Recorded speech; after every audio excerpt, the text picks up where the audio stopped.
Es una bendición estar en este lugar compartiendo de la palabra de nuestro Señor Jesucristo.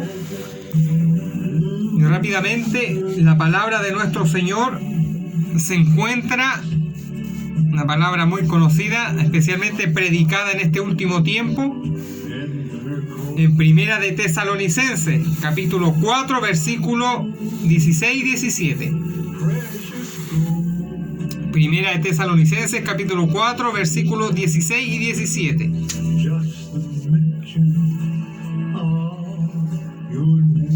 Y la estamos dando lectura en el nombre del Padre, del Hijo y del Espíritu Santo. Dice, porque el Señor mismo, con voz de mando, con voz de arcángel y con trompeta de Dios, descenderá del cielo. Y los muertos en Cristo resucitarán primero. Luego nosotros los que vivimos, los que hayamos quedado, seremos arrebatados juntamente con ellos en las nubes para recibir al Señor en el aire. Y así estaremos siempre con el Señor. Vamos a estar orando delante de la presencia de Dios. Amado Jesús, amado Señor amado, venimos delante de su presencia, Dios mío. Le pido, Dios amado, que me lave en su sangre, que perdone mis pecados y faltas. Reconozco que usted es Dios y Señor de todo, y que nosotros somos siervos suyos, Dios amado, quizás lo más pequeño, pero el grande es usted, Jesús. Toda la honra, la gloria y la alabanza sea para el Padre, para el Hijo y para el Espíritu de Dios. Para nosotros su lástima y misericordia. Le pido que bendiga las almas, Jesús, que han de escuchar esta palabra, Dios bendito. Gracias, Señor amado. Lo creemos. En el nombre de Jesús. Amén y amén. Gloria al Padre, gloria al Hijo, gloria al Espíritu Santo de Dios. Que el Señor le bendiga en esta noche. Hermosa esta palabra. Muy controversial porque hay muchos que el Espíritu de Dios no se las ha revelado. Pero cuando el Espíritu de Dios nos guía, somos como el barco que tiene un timón que nos guía a tierra firme y verdadera. Nosotros como iglesia esperamos el arrebatamiento de la iglesia. Eso es lo que sale en la palabra de Dios, el arrebatamiento de la iglesia. Y Pablo está hablando de eso en Primera de Tesalonicenses, del arrebatamiento de la iglesia. El arrebato es una profecía, es una promesa para este tiempo, para esta generación de cristianos que viven esperando al Señor, que viven conforme su palabra, el arrebatamiento de la iglesia. Y esto es algo real. Esta no es una doctrina que inventó un hombre en el siglo tanto. Esta es una doctrina verdadera, apostólica. Los apóstoles la creyeron. Pablo la predicó. Es algo fiel y verdadero. Y nosotros como iglesia debemos de estar claros. Porque aquí el que duda va a perder. El que duda de las promesas de Dios, las pierde. Y no tan solamente el que duda, el que se queda en la incredulidad. Porque muchas veces viene la incredulidad, pero nosotros le hacemos frente y se va. Pero en otros corazones viene la incredulidad y hacen ido, reposa. Aquellos pierden la bendición. Y el enemigo en este último tiempo ha querido ir en contra de la doctrina verdadera del arrebatamiento antes de los juicios venideros de Dios a la tierra. Pero el apóstol Pablo dice algo bien claro. Porque el Señor mismo, con voz de mando, con voz de arcángel y con trompeta de Dios, descenderá del cielo, y los muertos en Cristo resucitarán primero. Nosotros debemos de tener en cuenta que esta venida que hace Dios es por su iglesia, y no es una venida visible para el mundo entero. Esta no es la segunda venida de Dios. La primera venida de Dios fue cuando vino Él en carne. Esas son venidas visibles del Señor. La segunda venida de Dios visible es cuando Él venga y todo ojo le verá. Y dice que los linajes de la tierra se lamentarán por aquel a quien ellos traspasaron. Y dice que el Señor pondrá su pie en el monte de los olivos. Esa es la segunda venida, visible. Pero lo que el apóstol Pablo está narrando aquí es la venida del Señor por su pueblo, que no es una venida visible para el mundo entero, porque esta venida es solo para el remanente fiel que espera a Dios, ese remanente que Dios va a librar de su propia ira, porque dice que Él no nos ha puesto para ira, sino para alcanzar salvación por medio de nuestro Señor Jesucristo. Y nosotros debemos de tener en cuenta que lo que se va a derramar en la gran tribulación es la ira de Dios. Y la palabra dice bien claro que Él no nos ha puesto para ira, sino que para alcanzar la salvación por medio de nuestro Señor Jesucristo. Por lo tanto, lo que está narrando el apóstol Pablo es otro evento profético, conocido por la iglesia primitiva como el arrebato, el arrebatamiento. Y muchos dicen, pero ¿por qué hablan del rapto si la palabra rapto no aparece en la Biblia? Y nosotros como cristianos debemos de tener en cuenta que el apóstol Pablo, cuando escribió la palabra de Dios, no la escribió en castellano, porque nuestro idioma no existía en ese tiempo. Si usted lee de historia, el español no existía, el castellano no existía. Entonces, ¿en qué idioma el apóstol Pablo escribió estas cartas enviadas a los tesalonicenses? Estas cartas, la mayoría de ellas está escrita en griego, en un griego antiguo, el griego koiné. Y muchos cristianos no saben eso. Y la palabra para arrebato que el apóstol Pablo utiliza, en la palabra, como siempre lo hemos dicho y se escucha, es harpazo. Y eso tiene que a nosotros quedarnos claro. Esa es la palabra original que el apóstol Pablo utiliza, la palabra harpazo. Y la palabra harpazo es el equivalente a arrebatar algo de manera inesperada y violenta. Eso es un harpazo. En el término griego antiguo, es cuando usted arrebata algo de manera violenta, de manera irresistible. Y esta palabra harpazo originalmente es la que utilizó el apóstol Pablo en el idioma griego, koiné, el griego antiguo. Y a través de la historia, esta palabra se tradujo al latín. Y la palabra que se tradujo fue rapiemur. Nosotros como cristianos debemos de muchas veces saber estas cosas, porque tras todo esto hay miles de almas que creyeron esto, que murieron por esta causa, el Evangelio. El Evangelio es la verdad. Y muchos cristianos antiguos conocían esta verdad y murieron por ella. Entonces el Espíritu Santo, a través de la historia, ha dado a entender de muchas maneras, en distintos lenguajes, lo que Él va a hacer.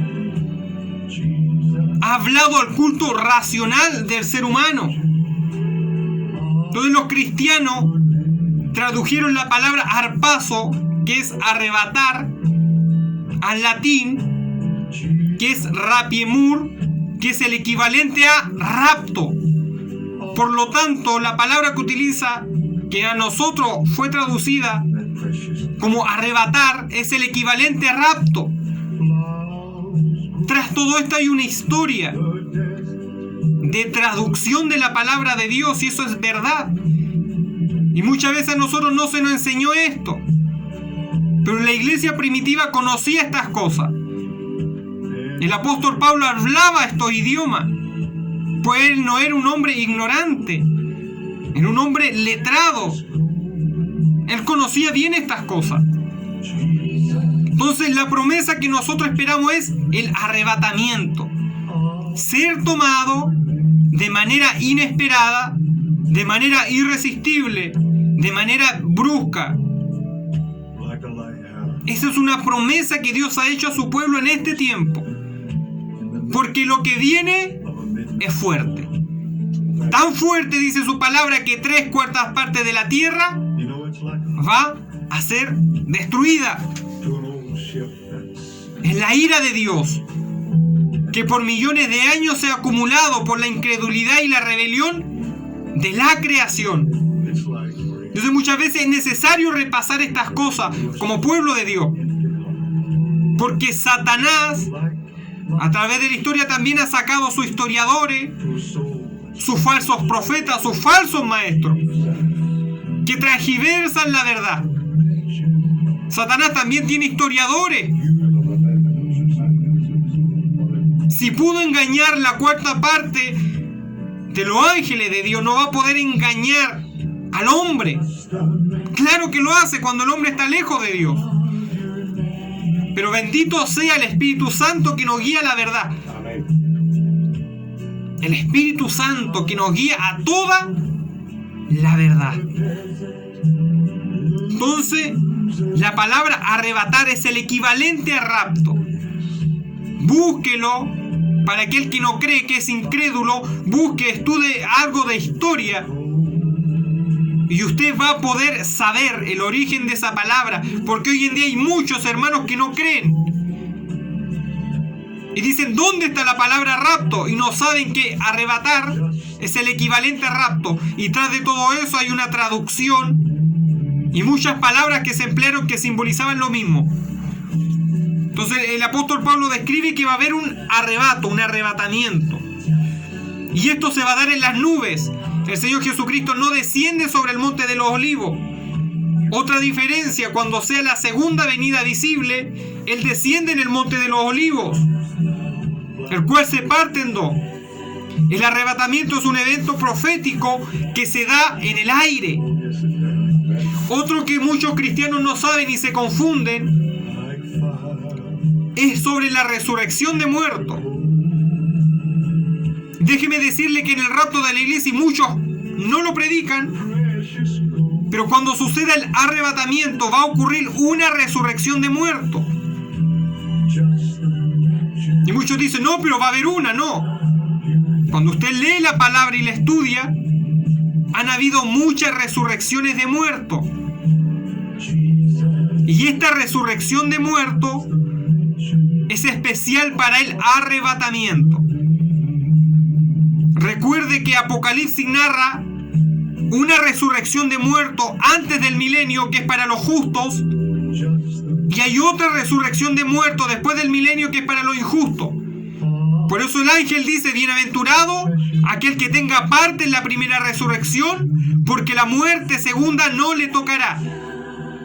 Queriendo decir que aquellos que resuciten en la primera resurrección antes del milenio son bienaventurados, porque son resucitados para reinar con Cristo 1000 años. Sin embargo, aquellos que resuciten después del milenio son para condenación ante el trono de Dios, el trono blanco de Dios, el juicio ante el gran trono blanco. Pero esas son dos resurrecciones. Pero Pablo no está hablando de ninguna de estas. Esta es otra resurrección que se da en el arrebatamiento. Solo Dios sabe quiénes resucitarán ahí. Quizás son los mártires antiguos. Dice que Jesucristo traerá con él a los que durmieron en él. Y cuando ocurre el arrebatamiento, el Señor Jesucristo traerá a aquellos que durmieron en él. Y algunos dicen, no, pero las trompetas, dicen. Porque aquí el apóstol Pablo, mire, dice, porque el Señor mismo, con voz de mando, con voz de arcángel y con trompeta de Dios, descenderá del cielo. Y los muertos en Cristo resucitarán primero. Entonces están involucradas las trompetas. Y muchos se confunden. Muchos se confunden. No, estas son las trompetas de Apocalipsis. Vamos a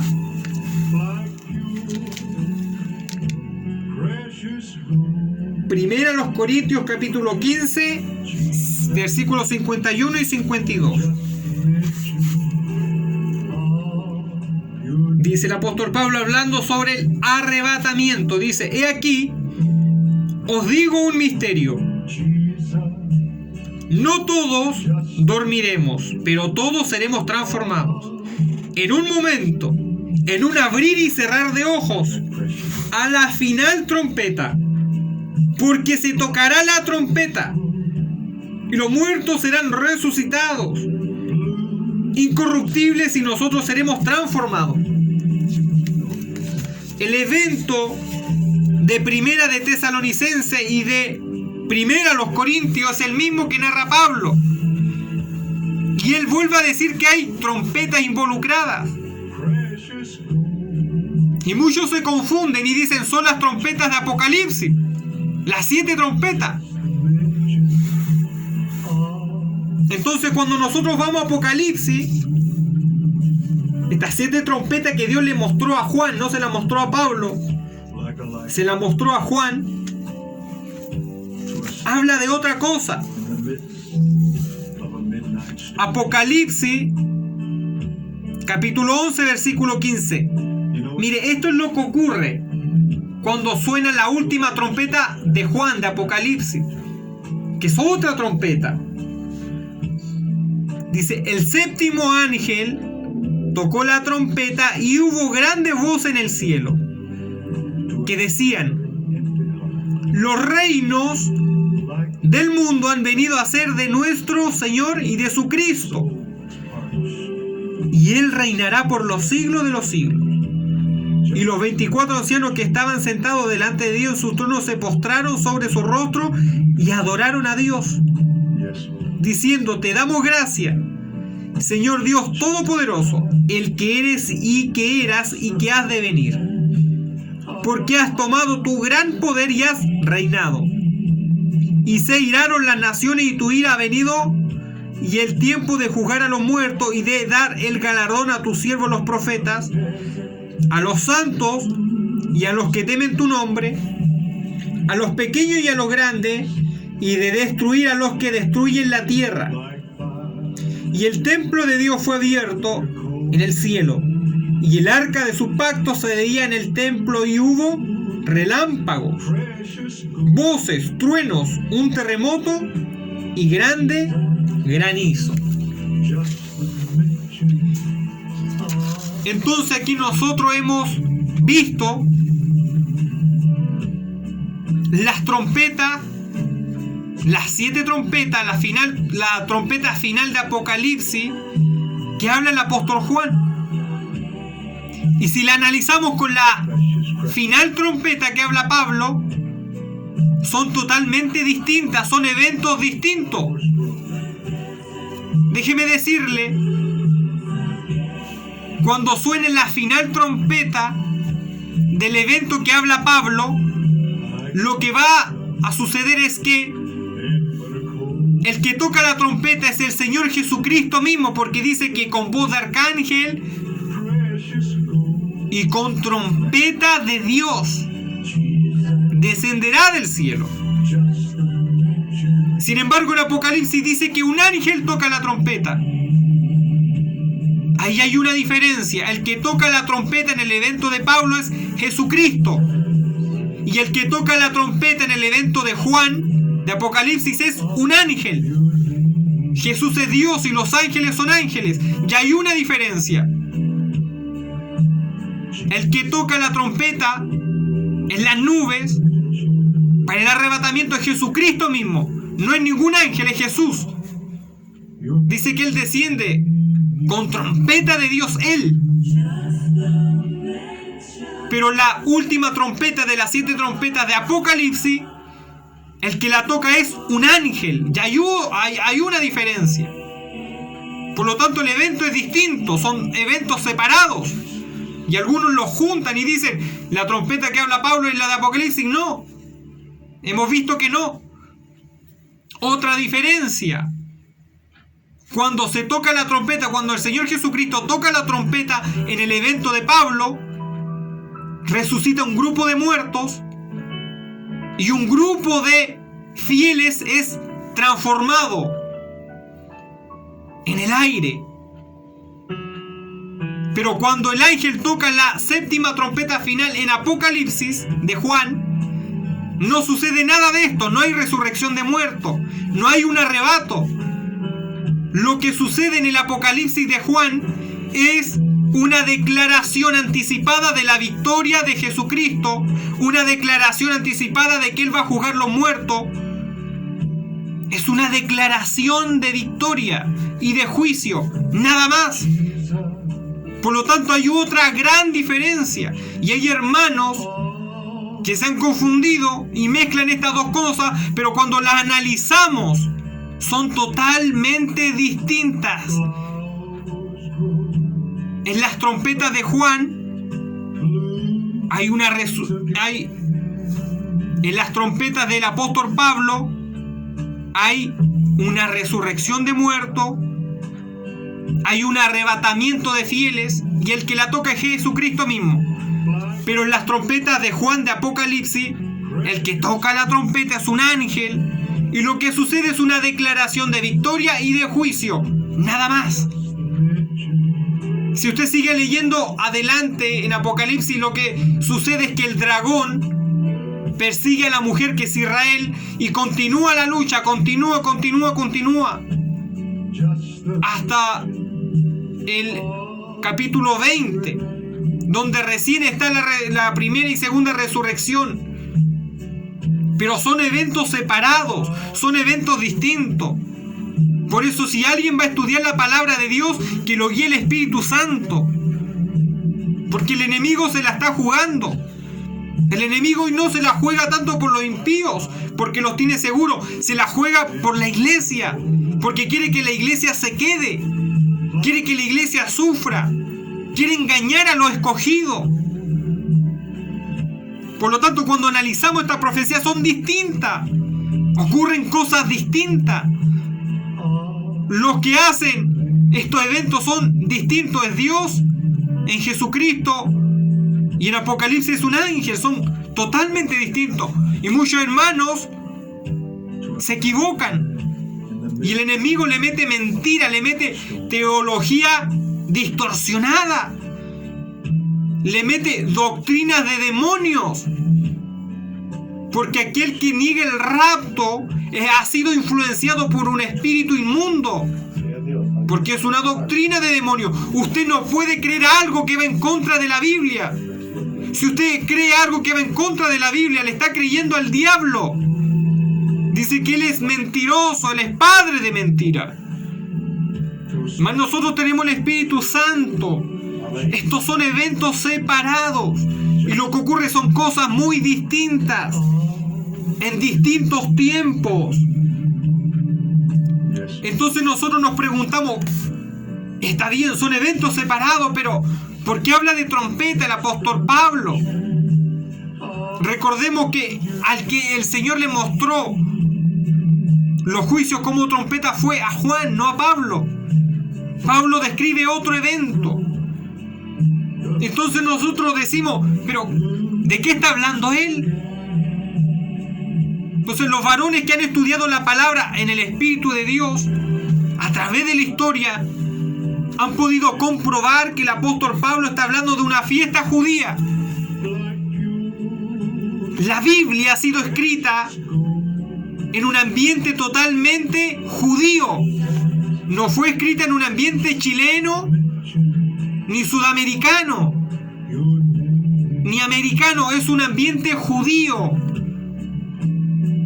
El Señor tiene 7 fiestas anuales con su pueblo Israel: Pascua, los panes sin levadura, primicia, Pentecostés, trompeta, expiación, tabernáculo.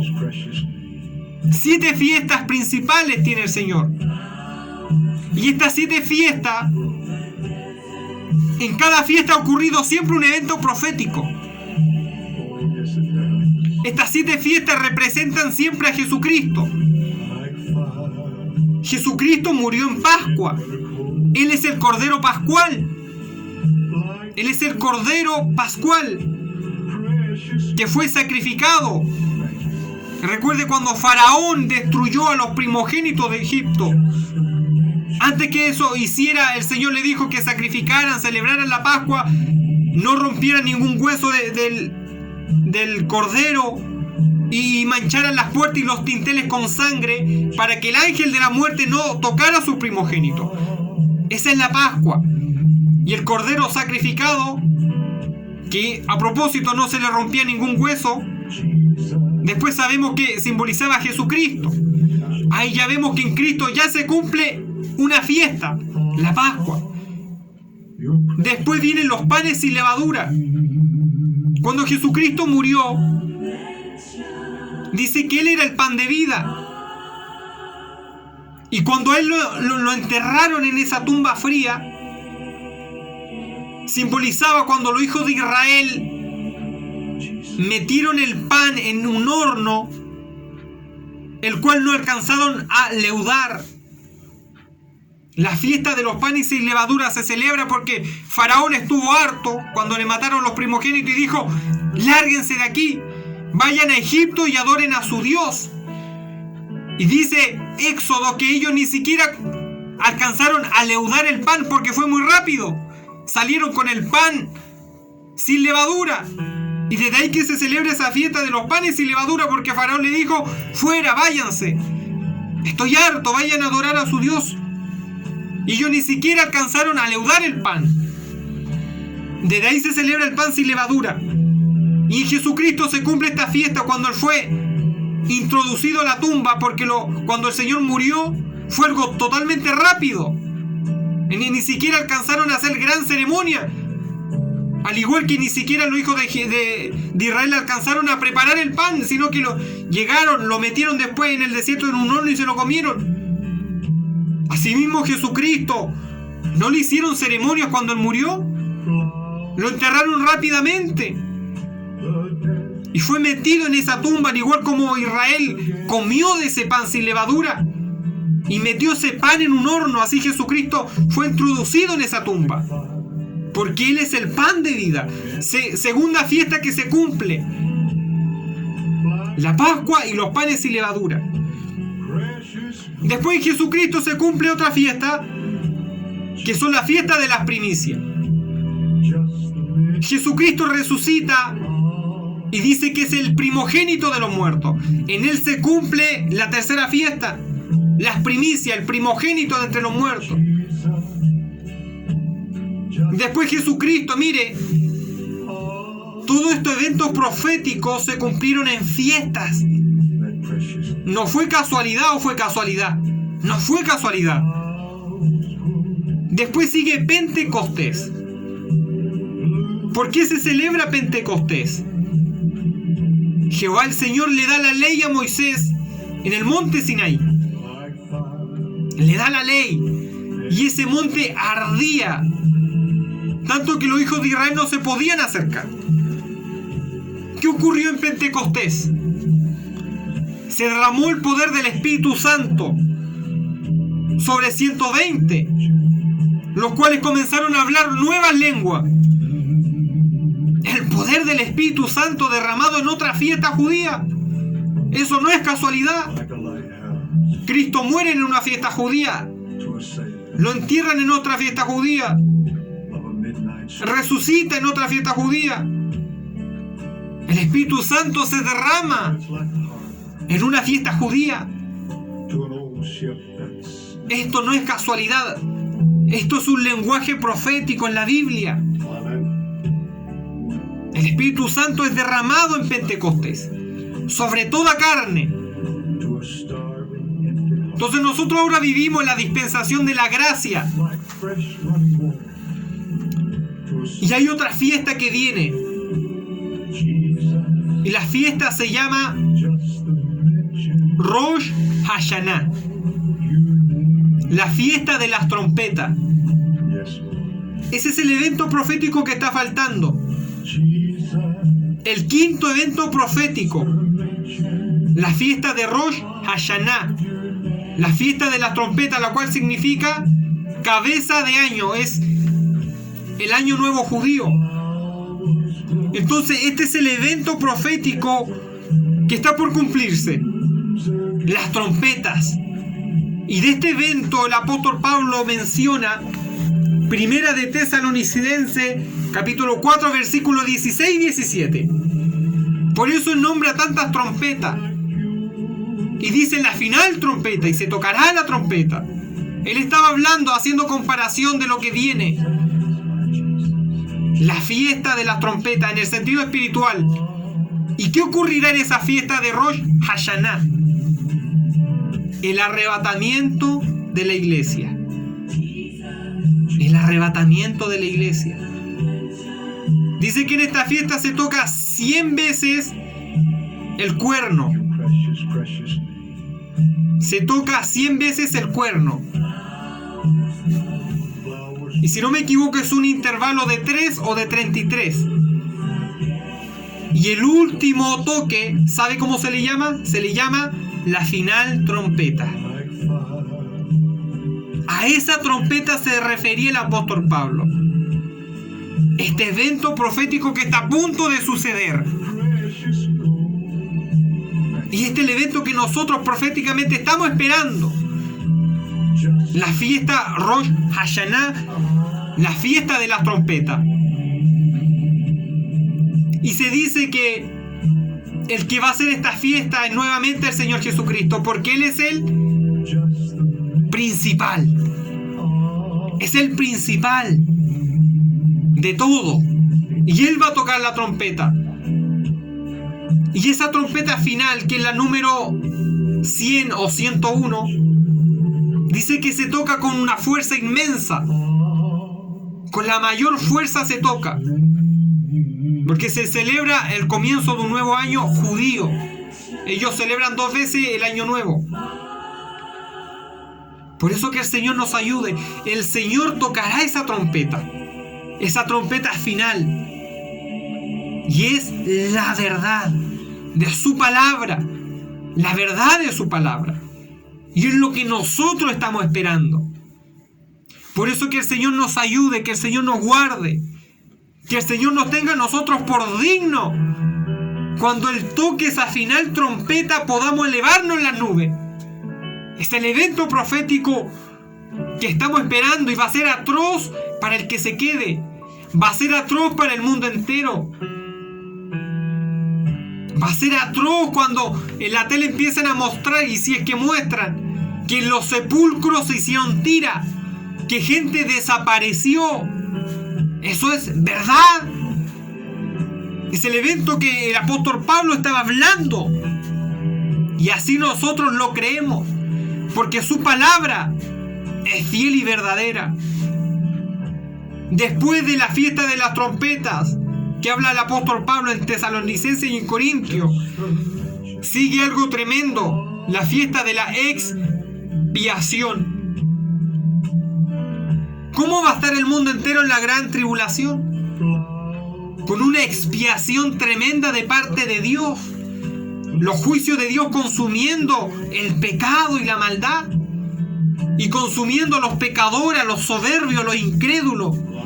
Va a ser una expiación. Imagínense, el orden de la fiesta es un orden profético. Después de la expiación, de la fiesta de expiación, sigue la fiesta de los tabernáculos. Dice su palabra que cuando Jesucristo reine con nosotros en esta tierra, Él será el tabernáculo de Dios con los hombres. Ahí se cumplirá esa fiesta en el sentido espiritual. Los tabernáculos. La fiesta de Dios con los hombres. El tabernáculo de Dios con los hombres.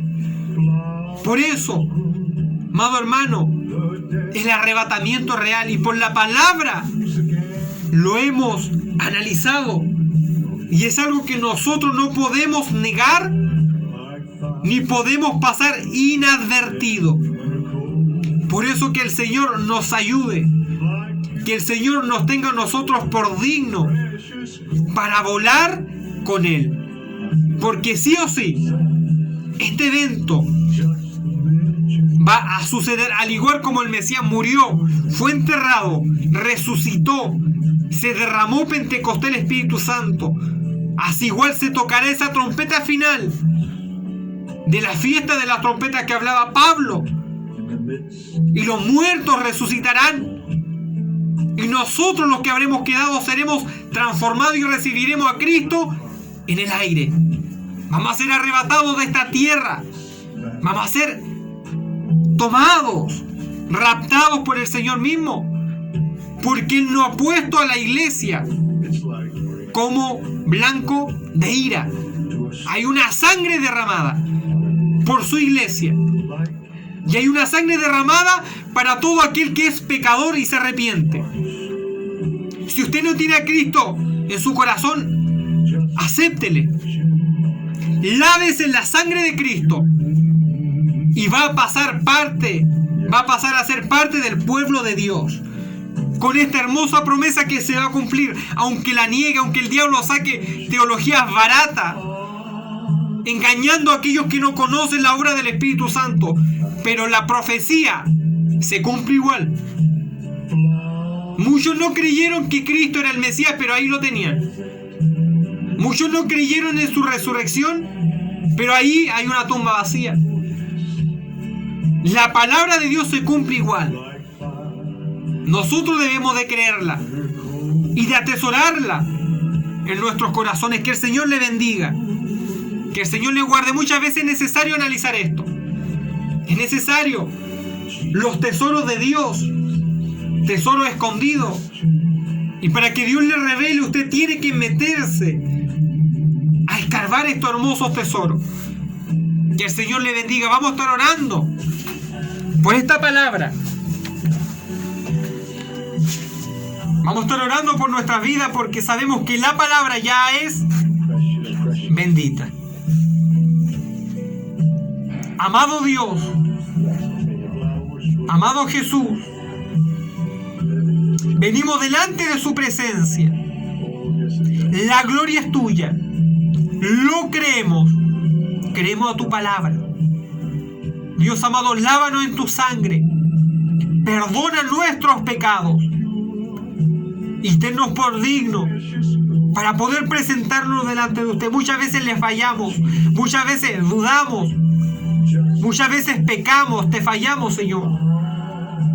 Pero le pedimos, Dios mío, que nos lave con su sangre, nos perdone y nos ayude a heredar esta hermosa promesa, la cual creemos y defendemos, porque es tu verdad. Bendiga las almas que han escuchado esta su palabra, Jesús. La gloria es suya, para mí su lástima y su misericordia. Humildemente todo lo dejamos delante de su presencia en el nombre de Jesús. Amén y amén. Gloria al Padre, gloria al Hijo, gloria al Espíritu de Dios. Amén.